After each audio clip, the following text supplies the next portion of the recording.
নওজোয়ান তুমি পারবা ইনশাআল্লাহ। তুমি সেজদা দিলে আল্লাহর আরশ কাঁপা উঠবে ইনশাআল্লাহ। তোমার আওয়াজে, তোমার হুঙ্কারে, তোমার সেজদায়, তোমার আল্লাহু আকবারের ধ্বনিতে ইসকনের গুন্ডারা হেরে যাবে, ইসকনের সন্ত্রাসীরা হেরে যাবে।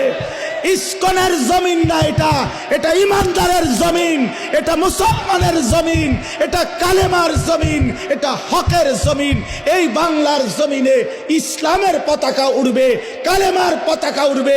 এই ভারতীয় আধ্যাত্মবাদের, ভারতীয় এই পত্তলিকদের কোন ষড়যন্ত্র বাংলাদেশের জমিনে বাস্তবায়ন হবে না। যুবক দাঁড়ায় চিৎকার বড় বলো ইনশাআল্লাহ। দাঁড়াও নওজোয়ান, দাঁড়াও জওয়ান, দাঁড়াও জওয়ান, দাঁড়াও জওয়ান। আল জিহাদ, আল জিহাদ।